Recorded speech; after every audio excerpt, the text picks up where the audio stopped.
بسم الله والحمد لله والصلاة والسلام على رسول الله وعلى آله وصحبه ومن والاه وبعد أيها الملأ الكريم السلام عليكم ورحمة الله وبركاته.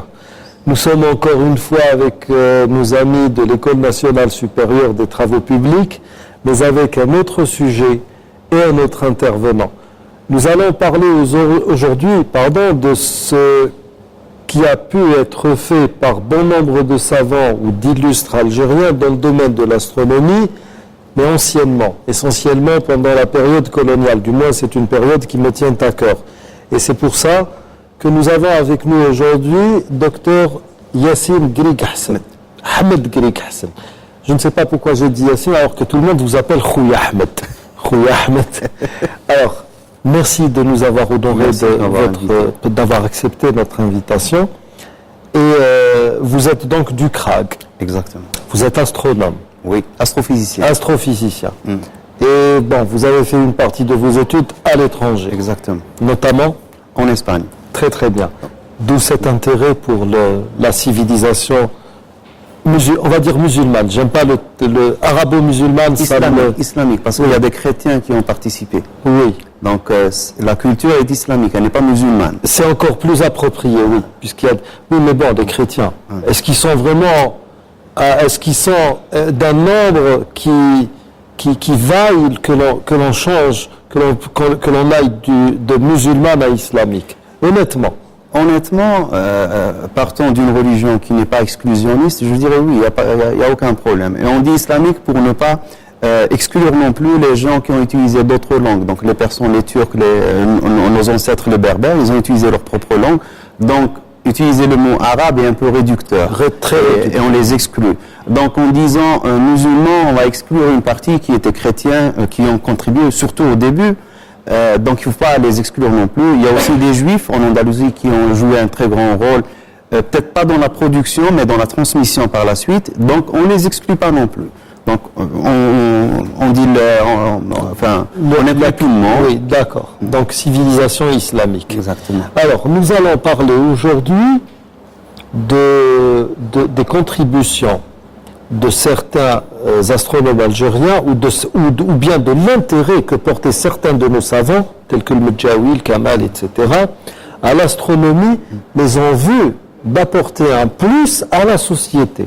Ça veut dire que nous allons nous retrouver plein pied dans un domaine d'application, tout simplement. Exactement. Alors, pour introduire le sujet, que pourriez-vous nous dire? Qu'est-ce qu'on peut dire?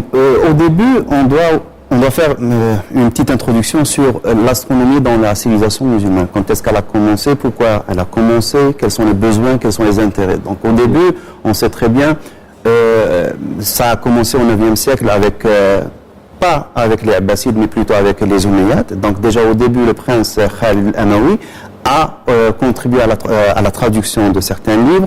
Il y a eu par la suite, puis l'essor a été avec le Mamoun. Avant lui, ses pères aussi, ses ancêtres s'intéressaient à l'astronomie.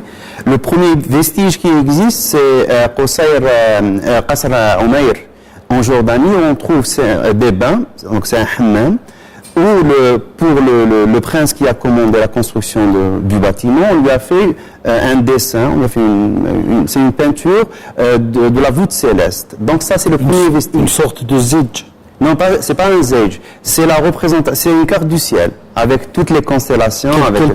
D'origine, elle est dans l'esprit du néophyte que je suis. Un zidj, c'est une carte du ciel. Non, le zidj, c'est des tables. On verra par la suite qu'est-ce que sont les zidj. Les zidj, c'est une table où on donne, c'est des chiffres pour préciser le mouvement des astres. Par contre, là, c'est une carte. C'est une carte. C'est une sorte de planisphère. Exactement, un planisphère qu'ils ont dessiné sous la voûte pour le prince. Ça, c'est le premier vestige concret, matériel qui nous reste. Donc, déjà, on parle aussi de sources, donc les origines de l'astronomie islamique. Donc il y a tous les legs, tous les corpus et tout le patrimoine qu'ils ont hérité, que ça soit populaire donc des arabes pré-islamiques, que ça soit persan, que ça soit grec, que ça soit chrétien, sassanide. Donc tout ça, indien aussi, tout ça a été inclus pour créer ce qui est devenu par la suite l'astronomie islamique. Il y a eu une très grande production, notamment ce qu'on appelle l'âge d'or. Donc c'est le 5e siècle de l'Hijra, avec les noms clés qu'on connaît, que tout le monde connaît, Ibn al-Haytham al-Bayrouni, bien un peu avant tout al-Battani, et puis Ibn Sina qui était contemporain. Donc il y a plein de noms comme ça. Et c'est des noms tellement importants. On connaît en fait une partie de leurs travaux, on ne connaît pas tout.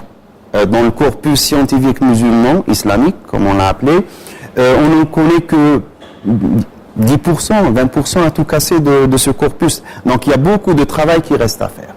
Et puis de là, il y a eu la transmission vers l'ouest. Donc bien sûr, sûrement, il y a eu deux voies qu'on connaît. C'est la voie du centre culturel qui était à l'époque dans le Maghreb musulman, qui était le Qayrawan, Kéro. Oui. Il y a aussi Tiaret.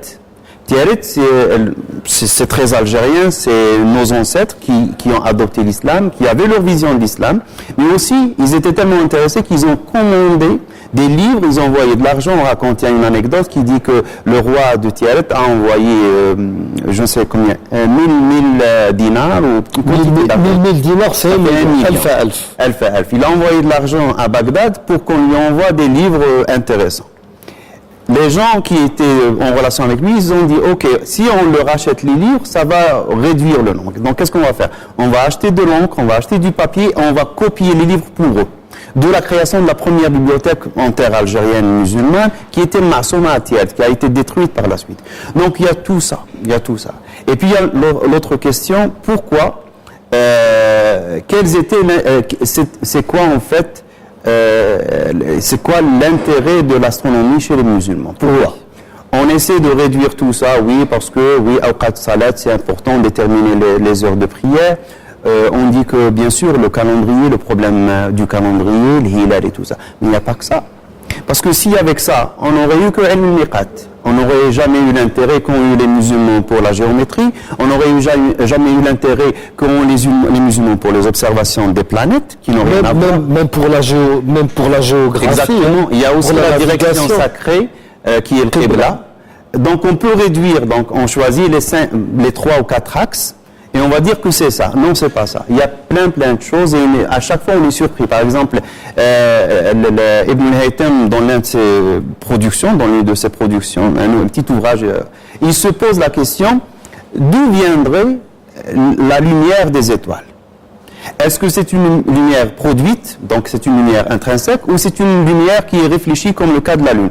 Et il discute à travers ça, parce qu'il dit, l'argument principal qu'il utilise, c'est que la Lune, comme elle change de position entre la Terre et le Soleil, donc la Lune change de phase, mais les étoiles ne changent pas de phase. Donc il est très probable que ces étoiles produisent leur propre lumière. Donc la conclusion, c'est que ces étoiles, c'est des soleils, c'est des choumous. Donc il y a plein de questions comme ça qui reviennent. Si on revient maintenant à l'Algérie, l'origine, le premier travail qu'on a pu trouver, on le trouve cité. Est-ce que vous connaissez Ibn Nahwi, Sahib al-Farija? اشتدي أزمة تنفرجي قد آذن ليلك بالبلج وظلام الليل له سرور حتى يخشاه que beaucoup de nos maîtres lisaient quand ils avaient des problèmes. Exactement. Lui-même a laissé, paraît-il, un écrit sur le Qibla, et en utilisant la géométrie. Ce travail a été perdu. On trouve cette référence chez un autre Algérien, c'est Abou Ali al-Mittiji du 5e, 6e siècle de l'Hijra, qui a répondu dans son ouvrage à une question qui lui est parvenue du Maroc. Donc ils ont un problème de Qibla, et le problème est très simple, mais il est aussi très compliqué. Parce que pour, par exemple, le spécialiste que vous êtes, vous savez très bien qu'il y a un hadith de Rasul sallallahu alayhi wa sallam qui dit « Ma bayna al-mashriqi wal maghribi qibla ». Mais bon, il faut se placer. Ça, c'est vous qui le dites. Mais ça, c'est vous qui le dites ici en Algérie. Non, au Maroc, et il y a plein de mosquées même qui sont encore utilisées maintenant, la Qibla a été orientée vers le sud, sur la base de l'interprétation de ce hadith. Donc on se met comme ça, on se met face au sud, la méridienne, voilà, et c'est la Qibla. Et lui, il répond, il essaie de les convaincre, non, il faut utiliser des étoiles, etc., etc. Donc, et puis on a l'école de Tlemcen, on a l'école de Bougie avec Abou Ali al-Bija'i, l'école de Tlemcen qui est héritière de l'école de Marrakech à travers les élèves de Ibn al-Marakouchi. On a toute une panoplie de noms. Donc, on a le premier, le plus important, c'est l'Abili, et puis Ibn al-Najjar, et puis Ibn al-Faham, al-Habbak, son élève Sanoussi. Et donc, Sanoussi, vous parlez de Sanoussi, il y a le Kubra ou le Soughra. Le Soughra ou le Wusta. D'accord. وصاحب المجربات وصاحب الحديث l'élève de Abdelrahman Ta'alibi.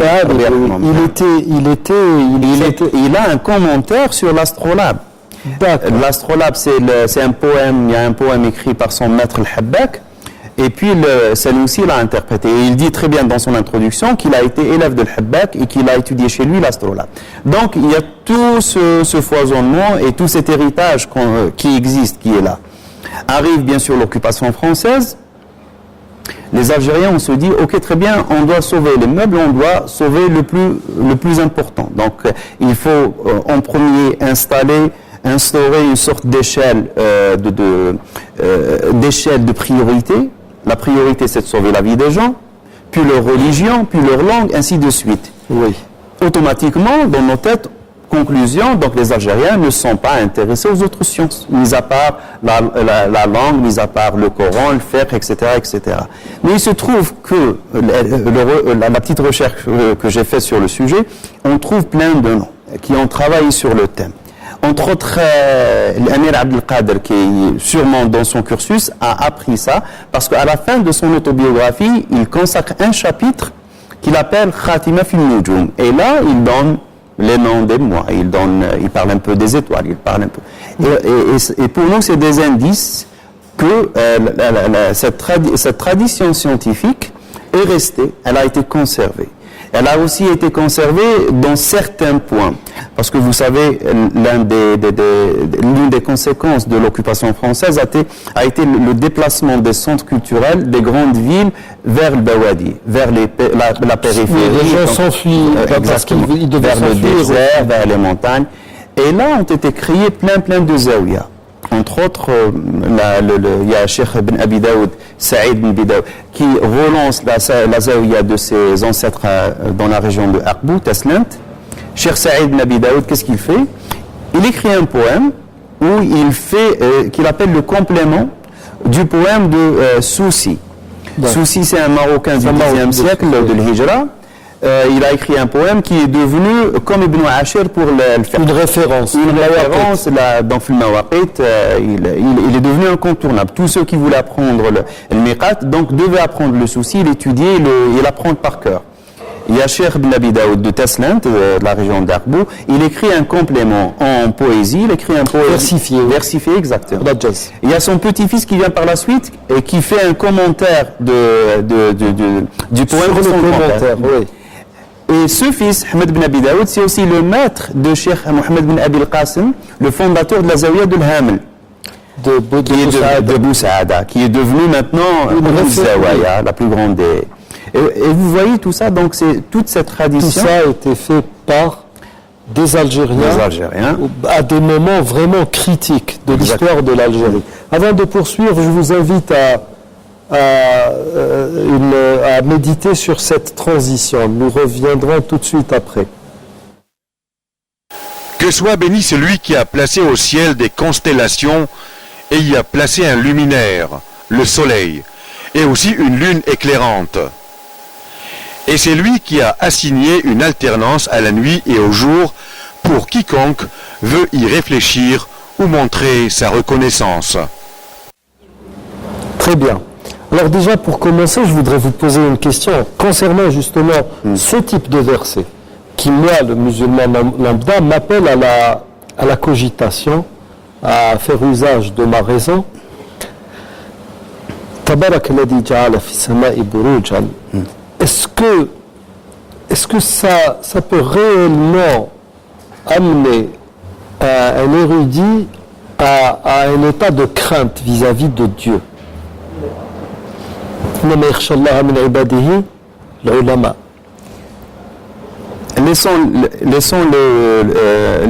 l'érudit ou l'intellectuel croyant à part. Revenons par exemple à un intellectuel pur, à un scientifique pur. Qu'est-ce qu'il fait? C'est ce qui m'a été dit par l'un de mes professeurs à l'université de Babzoua, le professeur Bouabdallah Bihfdo. Il y a un gars qui va passer toute sa vie à traiter d'une équation. Disons une carrière de 40 ans. Il se bat avec elle, il essaie de trouver une solution. Il sait pertinemment qu'il va mourir, il finira sa vie, et l'équation n'aura jamais de solution. Donc s'il se casse les dents, je m'excuse pour le terme, devant une équation, Et si ça ne nous enseigne pas l'humilité et la modestie, qu'est-ce que ça pourrait nous enseigner?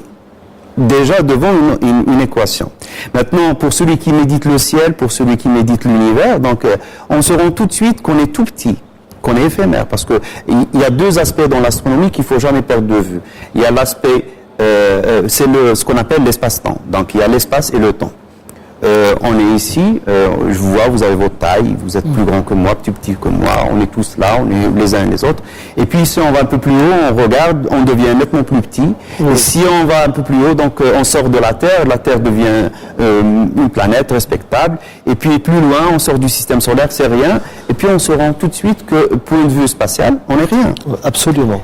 Votre point de vue, le point de vue est temporel, donc on va vivre, donc certains vont vivre 100 ans, 105, 110, 120, mais on est éphémère, donc on est des atomes et on reviendra à la Terre, tout simplement. Donc si avec tout ça, on ne veut pas comprendre qu'on est, c'est pas les leçons ne sont pas assez pour apprendre la modestie et l'humilité, ça veut dire qu'il y a problème. Maintenant, pour l'astronome, il est devant des nombres. Vous savez pourquoi on parle d'une année-lumière? Pourquoi on parle d'une unité astronomique? Parce que tout simplement, on change d'échelle. Au lieu d'utiliser le centimètre, le mètre qui sont valables dans notre échelle, on passe à des dimensions tellement grandes qu'on ne peut pas parler, par exemple, de la taille du Soleil en utilisant le centimètre ou le millimètre. Ça n'a pas de sens. Absolument. On parle d'une masse solaire, même pour les étoiles, on parle de masse solaire. L'unité de masse devient la masse solaire. C'est le Soleil qui devient la référence. Donc, et là, on est tout petit. Et on est tout petit, on est amené, on est obligé à comprendre que, oui, on n'est rien, et on doit apprendre, et on doit comprendre. Oui. Très bien. Donc, tout ça, c'est vraiment méditer, mais dans le bon sens. D'accord. Méditer dans le bon sens pour revenir au message qu'on a de notre religion.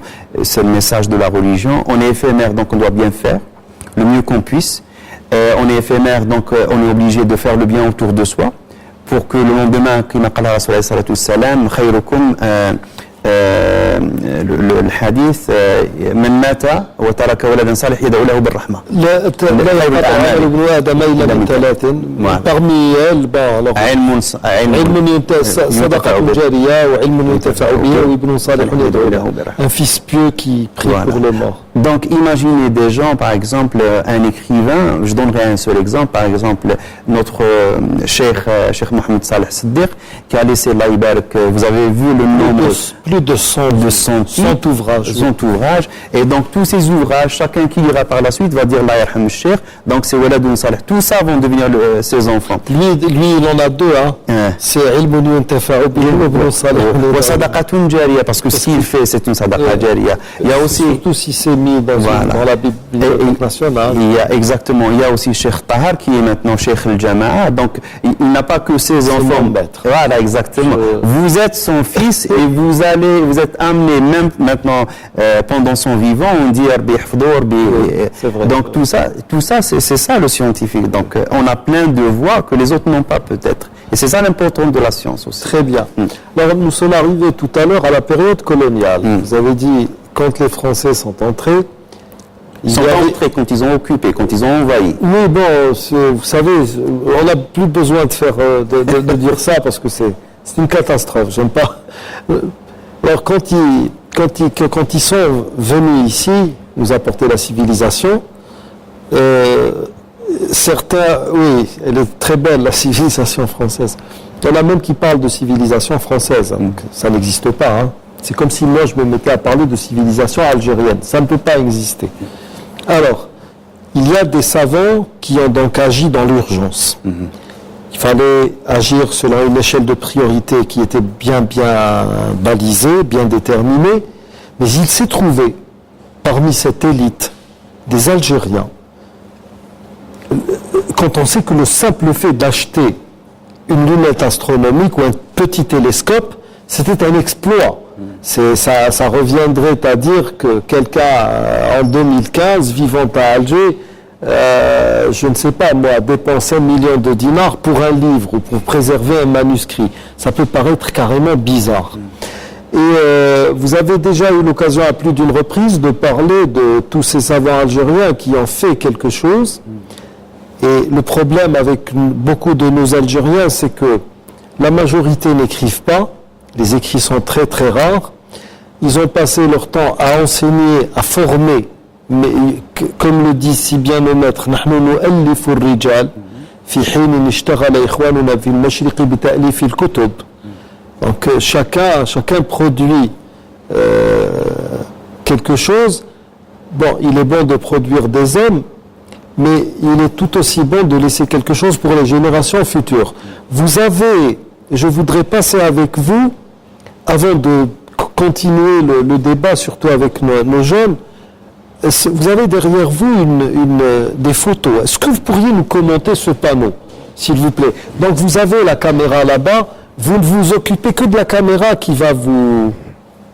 Ce sont tous des Algériens. Ce sont tous des Algériens. Et ceux-là, on a leurs photos parce qu'ils sont de l'époque coloniale, l'occupation française.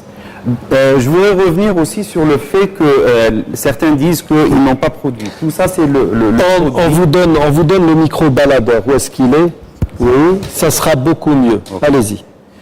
D'accord. Donc, ça, c'est le maximum. C'est des produits, ce sont des manuscrits écrits par des Algériens qui existent. Donc, dire que nous sommes une société verbale ou orale, c'est, je dirais, faux. Allez. C'est faux parce que c'est pas vrai. On ne connaît pas ce qu'ont laissé nos ancêtres. On ne le connaît pas. De toute manière, le fait qu'il y ait tout cela veut dire qu'il y avait une tradition ancestrale de l'écrit. Exactement. Ils ont écrit. Pas mal d'ouvrages ont été brûlés, pas mal d'ouvrages ont été sacrifiés par les propres familles des descendants de ces ulama parce qu'ils méconnaissent ou parce qu'ils ne connaissent pas leurs ancêtres. Donc bref, les écrits existent, ils ne sont pas valorisés, mais ils existent, ils sont là. Donc dans le travail, moi j'ai pu, avec mon petit travail de recherche, trouver quelque chose comme 150 astronomes algériens pendant toute l'histoire de l'Algérie. L'époque coloniale, j'en découvre tout le temps. Hier, avant-hier, j'en ai découvert dans des livres de biographie des gens qui ont produit, des gens qui ont laissé des écrits. Je vais vous donner des exemples par la suite. Donc pour les présenter, commençons par le plus emblématique. Par exemple, Abdelkader Medjaoui, qui est cheikh al-Jama'a ici à Alger, qui est mort en 1914. Et lui, il a préservé la tradition astronomique maghrébine, notamment à travers 3 publications. 3 écrits, disons, 2 qu'il a publiés pendant son vivant et un manuscrit qui a hélas disparu. Il y a Cheikh Abdelhalim Ben Smaya qui a fait un commentaire. Cheikh Abdelhalim Ben Smaya, le fameux l'homme au cheval, qui est nous avons l'un de ses descendants ici. Qui est parti. Ou l'avion, oui. Et il est parti dommage. Donc, Cheikh Abdelhalim Ben Smaya, l'homme au cheval, c'est le symbole de la résistance algérienne à la conscription en 1910-1911. Et puis, il y a Cheikh Mohamed Ben Abi Sharab, qui est le premier Algérien à avoir fait une édition critique d'un travail de, justement, le commentaire de Souci sur son poème. Il y a Cheikh Rizqi Sharfawi qui a étudié l'Azhar, qui a laissé un écrit en astronomie. Ahmed Ben Hamouda, qui est professeur agrégé de langue arabe, s'est intéressé à un autre point de vue. Lui, il s'est intéressé à la transmission du vocabulaire scientifique arabe dans la tradition chrétienne, dans la tradition latine. Donc, il a fait son écrit qui est là, donc Étoiles et constellations. Et là, il a décortiqué l'origine de noms d'étoiles et de constellations. Il est revenu sur l'appellation de certaines, et il a démontré que c'était par moments, je pense que c'est délibéré, des déformations de noms, on va dire arabes. Oui. J'ai le droit de le supposer, parce que je suis très versé dans l'orientalisme, donc... La recherche veut que ça ne soit pas vrai, parce que tout simplement, les gens qui ont fait la transmission ne comprenaient pas. Donc quand ils voient un mot, par exemple... Arnab, par exemple. Non, Arnab, ça existe. Mais par exemple, Yad al-Jawza. Yad al-Jawza, il y a le traducteur, donc il va traduire Yad al-Jawza à sa façon, une transcription qu'il choisit. Et puis le copiste vient après, qui ne connaît pas l'arabe, donc qu'est-ce qu'il fait? Il va tronquer. Il ne comprend pas que ce sont 2 mots, mais qui veulent signifier une chose. C'est la même chose. Donc ou bien il va contracter, ou bien il va amputer, ou bien il va charcuter à sa façon. Donc à la fin, on tombe avec des noms tels, je ne sais pas, Rijal, Rijal, c'est quoi Rijal? Avec notre entendement, pour un arabe, ça veut dire homme. Alors que c'est Rijl. C'est Rijl Asad ou Rijl je ne sais quoi. Parce qu'il y a la suite qu'il faut préciser. Et il y a, par exemple, Ibn al-Jawza. Ibn al-Jawza, en fait, c'est juste... c'est pas les selles. C'est pas les selles, c'est Yed al-Jawza. Et ça écrit. Et par la suite, le transcripteur, donc, n'a pas vu les 2 points, a vu un point, donc, c'est devenu Bed al-Jawza, qui comprenait pas. L'autre, quand il est venu par la suite, il comprenait pas qu'est-ce que vous voulez dire Bed al-Jawza. Donc, il s'est dit non, donc, il y a une erreur, ça devrait être Ibn al-Jawza. Alors que l'étoile, qui est en question, est à la main de al-Jawza. Donc, il faut dire aussi, c'est peut-être l'un des rares, ils sont 4 ou 5 arabes qui ont travaillé dans le sujet. Le reste, sur la trentaine, quarantaine de noms, ce sont des étrangers, et notamment les orientalistes dont vous avez parlé tout à l'heure, qui ont travaillé sur le sujet. Donc, Étoiles et constellations est un livre très intéressant qui traite de ce sujet. Mouloud al-Hafidhi il est hors catégorie parce qu'il est incomparable avec ses contemporains.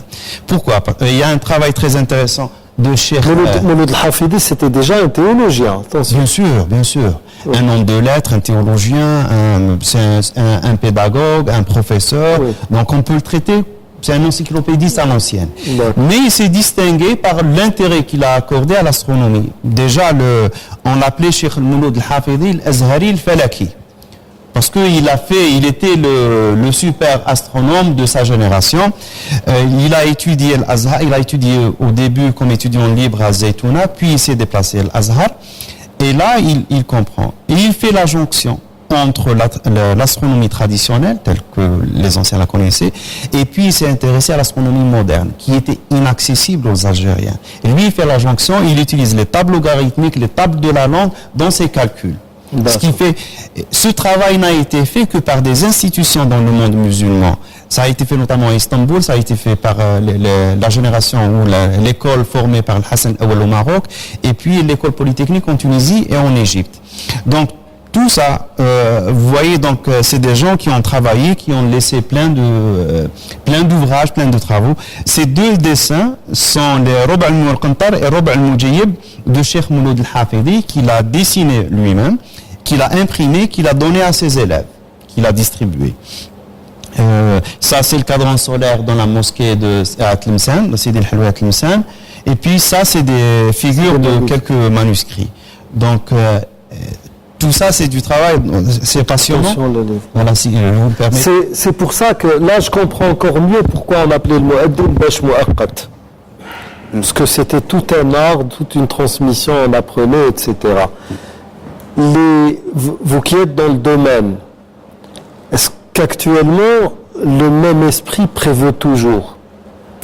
En Algérie, de la part essentiellement des théologiens. Parce que nous sommes toujours confrontés, chaque année, comme vous le savez, pendant le mois de Ramadan, calcul ou vision, etc., etc., etc. Est-ce qu'il y a cet intérêt, justement? Je vais vous montrer l'état des Algériens en 1937. Ça, c'est une photo qui a été publiée en 1937. La caméra, s'il y a moyen de... S'il y a possibilité. C'est l'écho d'Alger du 25 novembre 1937, oui, où l'on montre dans la photo le Qadi Hanafi Chandali qui, à l'oculaire du Coudé, c'est un télescope qui existe toujours à l'Observatoire d'Alger, il est là en train d'observer la Lune, le croissant lunaire. Il y a d'autres photos avec notamment Cheikh Baba Amar qui a été publié par la suite. Mufti al-Jazair, Mufti al-Malikiya. Mufti al-Malikiya qui était connu. Donc pour vous dire que nos maîtres, les anciens, étaient bien plus ouverts. D'accord. Ils étaient bien plus ouverts juste au moment où je vous montre ce livre de Cheikh Ahmed Ben Ali Al-Mustghani qui est le très connu, l'Alawi, et il laisse un travail en astronomie. Donc il y a même des figures où il montre, par exemple, là vous voyez, donc c'est la Terre qui est comparée au Soleil. Oui. Il y a d'autres figures où il montre des éclipses, etc., etc. Donc pour vous dire que les anciens étaient bien plus ouverts que nous. Ils avaient un esprit très scientifique, un esprit critique, un esprit rationnel, ce qui les a préservés. puisqu'il est préservé. Maintenant, pourquoi on s'enlise? Parce que tout simplement, on a perdu tout ça. Donc, il y a une école qui prévaut maintenant. C'est des gens qui viennent, non pas avec l'interprétation exacte de la sunna, avec une compréhension de la sunna. Ils viennent avec leur interprétation. Et ils n'hésitent pas à amputer, ils n'hésitent pas à occulter, ils n'hésitent pas à cacher certaines vérités. Je vous donne un exemple. Tout le temps, on confronte en tant qu'astronome, en tant qu'astrophysicien, des gens qui viennent vous voir dans une conférence, vous parlez de galaxies, vous parlez d'étoiles, vous parlez d'exoplanètes, ils viennent vous avec l'histoire des Youssef Ra'a Ahada Ashara Kawkaban, donc il y a 11 planètes, et puis les gens se cachent, ils ont enlevé Pluton à cause de ça, et toutes ces théories. La déviation en termes de ce que nous appelons les ajaz al-ilm. Pire que la déviation, c'est l'incompréhension. C'est des gens qui ne connaissent même pas la langue arabe. Oui, parce que dhalika ta'wil ru'yay. Exactement. À la fin, on a l'interprétation. Oui, on a pourquoi il a parlé de 11, on sait pourquoi il a parlé de 11. Voilà. Ça de 1. De 2. Dans la langue arabe, il suffit de revenir tout simplement à un dictionnaire pour se rendre compte que le mot najm et le mot kawkab sont synonymes. Tout simplement. Dans le Coran. Non, dans la langue arabe. Dans la langue arabe. Dans la langue arabe. Oui. Le mot najm et le mot kawkab sont synonymes. Oui, mais pas dans le Coran, normalement. Non, mais même dans le Coran. Dans le Coran, il y a aussi sourate Najm où certains exégètes disent que c'est pas le Najm l'étoile, c'est Najm c'est la plante.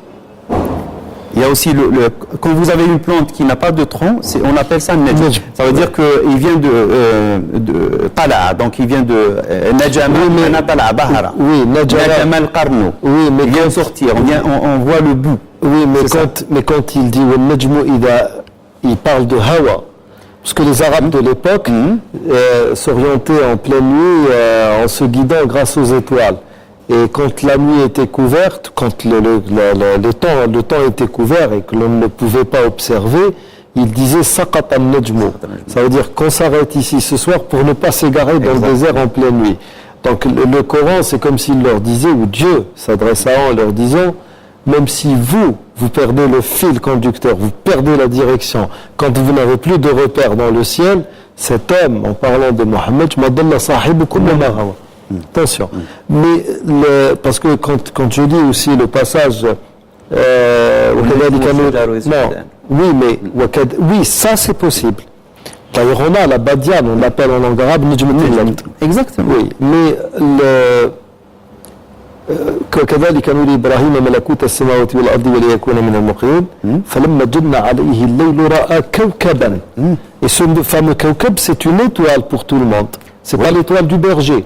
On ne sait pas. On sait pas. Oui, mais bon, ça n'est pas une étoile. Ça pourrait être aussi une comète. Oui. Donc, et là, vous voyez que le mot najm ila hawa, donc il y a le mot najm pour dire étoile, et il y a de l'autre côté le mot kawkab qui est utilisé pour le mot étoile.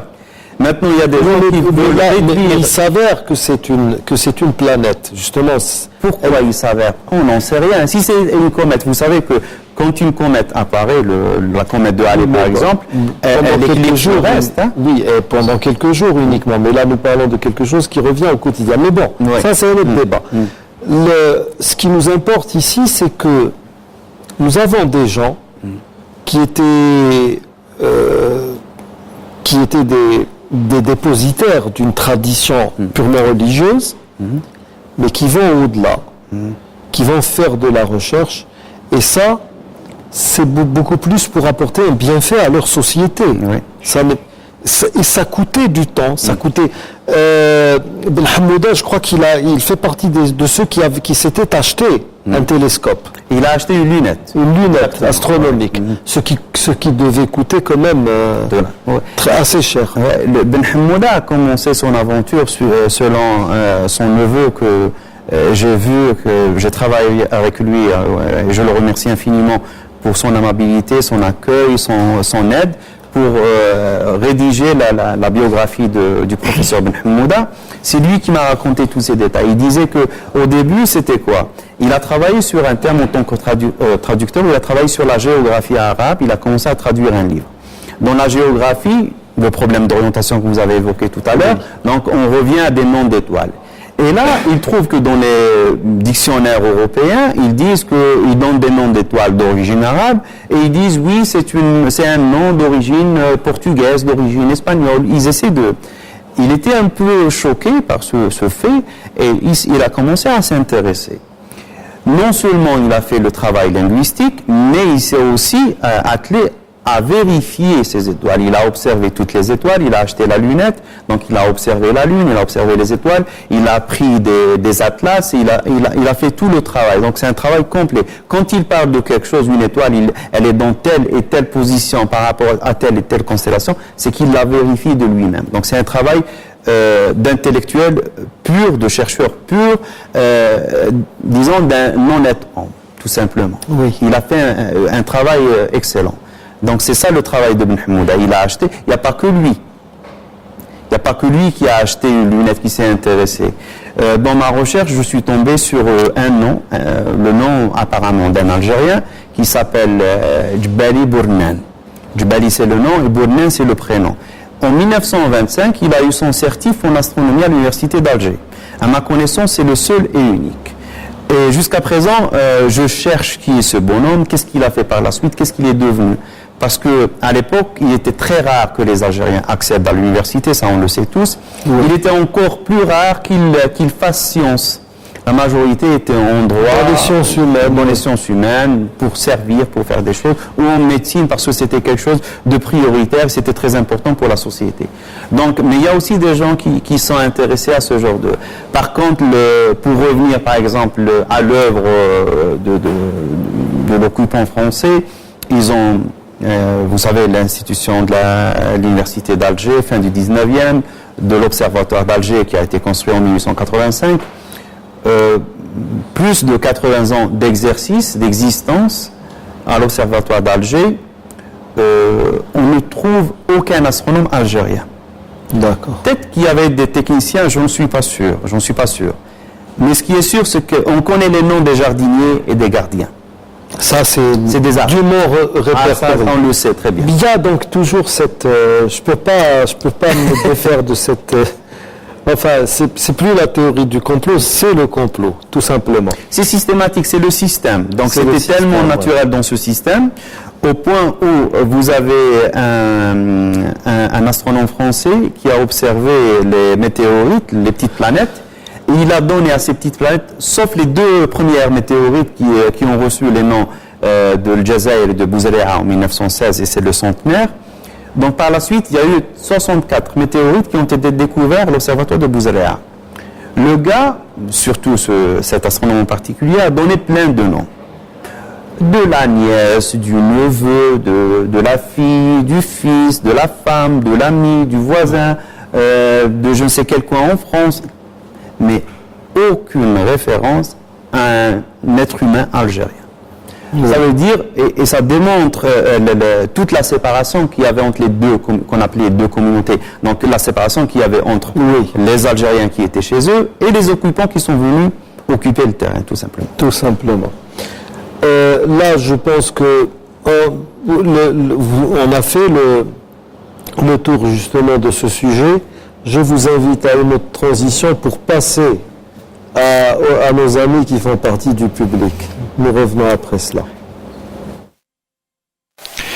Nous avons fait de la nuit et du jour deux signes, et nous avons effacé le signe de la nuit, tandis que nous avons rendu visible le signe du jour, pour que vous recherchiez des grâces de votre Seigneur, et que vous sachiez le nombre des années et le calcul du temps. Et nous avons expliqué toutes choses d'une manière détaillée. Vous connaissez Ibn Subki, normalement. Il a laissé un écrit. Oui, et Ibn Subki fait partie des grands théologiens musulmans, à l'image de Mutarif ibn Abdillah ibn Shikhir, des gens qui ont dit que quiconque maîtrise le calcul, c'est-à-dire que si vous faisiez partie de ces gens-là, vous n'aviez pas le droit de procéder à l'observation de la Lune à l'œil nu, pour déterminer le ramadan. Parce qu'ils disent que le calcul est plus fiable. Le problème avec ce verset, c'est que une fois, je me souviens, j'étais dans une assemblée et j'ai dit qui est contre le calcul astronomique.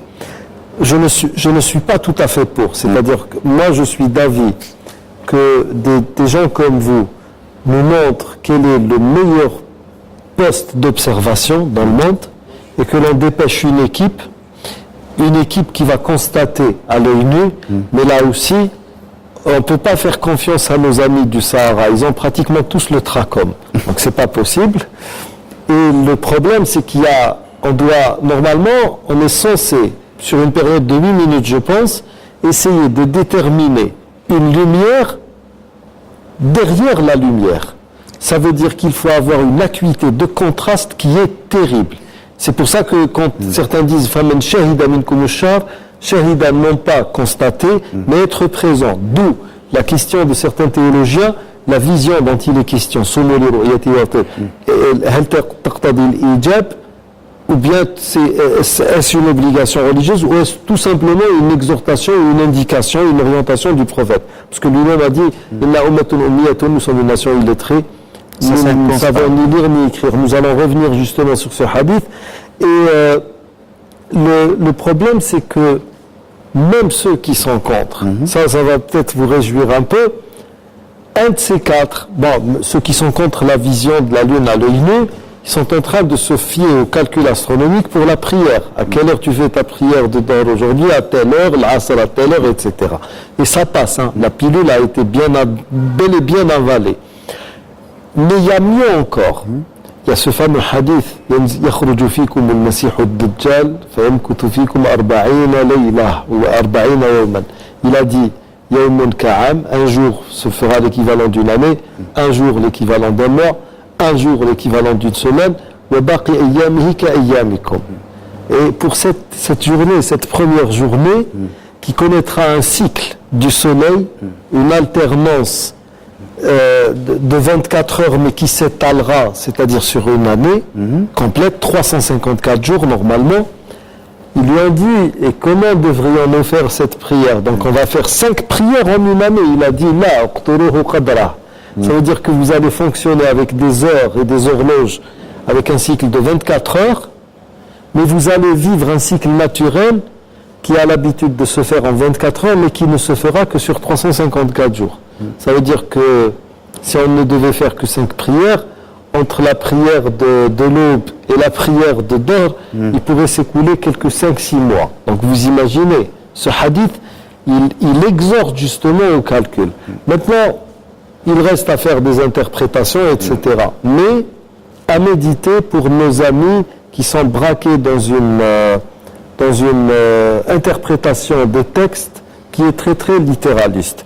Maintenant, vous, amis du public... Est-ce que je peux dire un petit mot? Parce que concernant ce problème, toutes les civilisations se construisent grâce et à travers le cumul.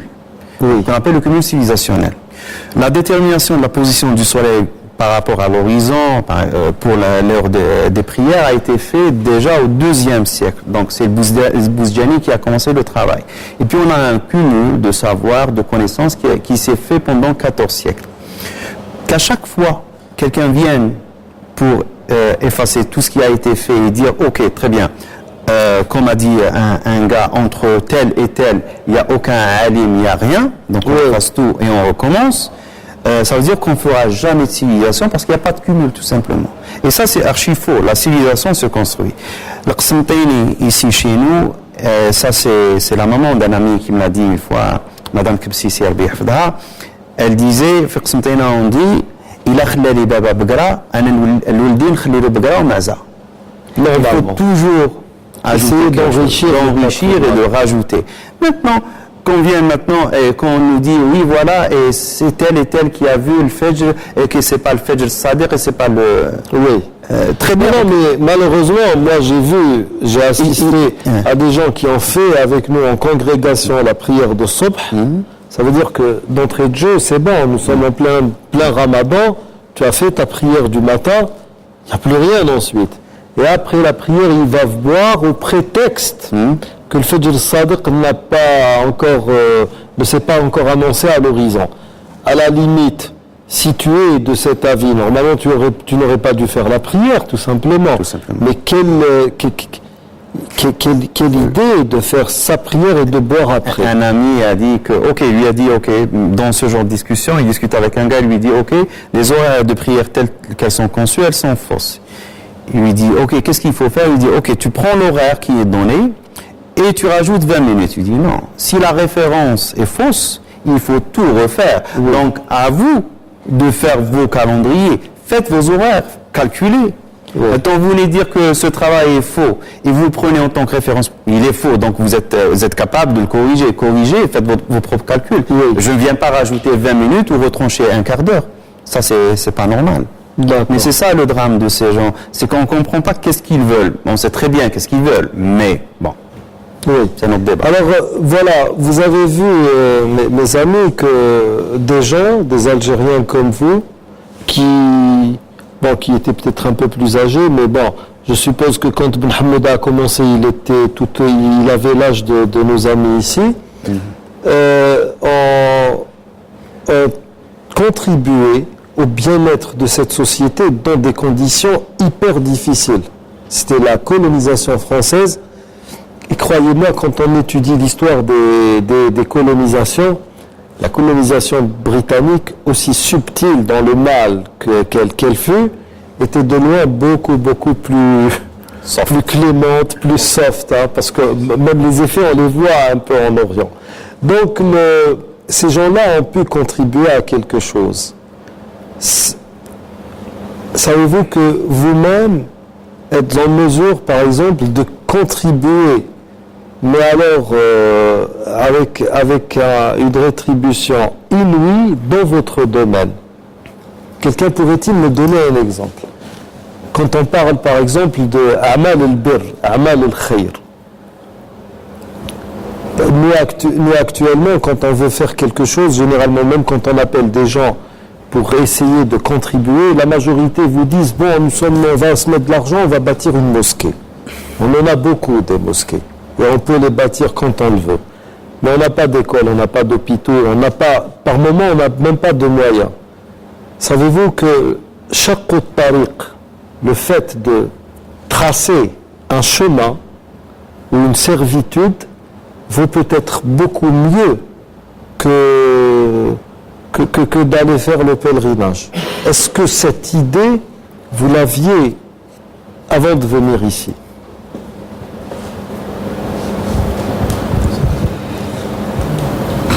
Donc apparemment non. Allez-y. Je vais vous raconter une petite histoire. J'ai vu des ingénieurs allemands faire un chemin de fer, construire une voie ferrée. Et ils ont eu l'idée, la conscience de construire des chemins sous le chemin de fer pour les tortues. Pour les tortues? Pour les tortues. Pour ne pas dévier leur chemin. Ça peut paraître un peu banal, mais ça rentre dans faire du bien autour de soi. Hassan, vous savez, auprès de Dieu, rien n'est banal, justement. Ça peut pas être banal pour nous, humains, petits que nous sommes. Mais voir un travail pareil, ça peut méditer. On peut faire dans notre domaine, construire des voies, des routes, pour ouvrir, Absolument, absolument. Je ne sais pas quel temps nous reste-t-il. Je sais qu'il ne nous reste pas beaucoup de temps. On n'a pas tellement fait participer nos amis parce que le sujet est passionnant et il mérite de s'étaler encore beaucoup plus. Un dernier mot pour clore cette... Un dernier mot. Et un conseil surtout pour... Le conseil, il ne faut pas le donner, il faut qu'il le voie. Et il le voit à travers vous, à travers des gens qui donnent l'espoir, à travers des gens qui cessent de travailler, à travers des gens qui cessent d'agir, à travers leurs grands-parents qui ont survécu à l'occupation, leurs parents qui ont travaillé pour les faire grandir. C'est ça, on ne donne pas de conseils, on le voit, on le constate et on le vit tout simplement. Le dernier mot que je voulais dire, c'est que ces bonhommes qui sont derrière, il y a aussi des bonnes femmes que peut-être qu'on connaît mal ou qu'on ne connaît pas. Même s'ils ont été mis dans des conditions, c'était des otages du système colonialiste, on voulait les réduire à l'état d'indigènes, d'autochtones, de je ne sais quoi, mais c'est des gens qui n'ont jamais cessé d'être humains. Et c'est propre à l'humain de s'intéresser à son milieu, propre à l'humain de s'intéresser au ciel, à la terre, de se poser des questions et de vivre son humanisme et de vivre son humanité. Elle n'a jamais cessé. Et c'est ce qui a poussé ces gens à s'intéresser au ciel, à la terre, à toutes les sciences. Donc, revenons à notre humanité. Revenons à l'origine, on n'est pas en dehors du milieu. L'an dernier, c'était l'année de la lumière. Vous ne savez pas le mal qu'on est en train de faire à travers la pollution lumineuse. On tue des millions d'êtres vivants à cause de la lumière, par excès de lumière. Oui. Donc revenons à notre humanisme. Et puis, doublement revenons à notre humanisme parce que nous sommes aussi musulmans. Donc, revenons à l'essence même de notre islam. Quand vous voyez des hommes tels que Cheikh Tahar, Cheikh Mohamed Saleh Siddiq, c'est vraiment voir le musulman, voir un sahabi pratiquement à notre temps. C'est des gens, c'est ce qu'ils dégagent et c'est ce qu'on voit. Donc, essayons de prendre les bons exemples et vivons comme ces gens et cessons d'essayer d'être de ce qu'on n'est pas, par exemple. Donc, sur ces exhortations, amis téléspectateurs, nous arrivons au terme de cette émission. Je vous remercie de l'avoir suivi. Et d'ici la prochaine, je vous dis astagfirukumullah alladhi la tadi'u wada'i'ah. Wassalamu alaykum wa rahmatullahi wa barakatuh. Merci tout le monde.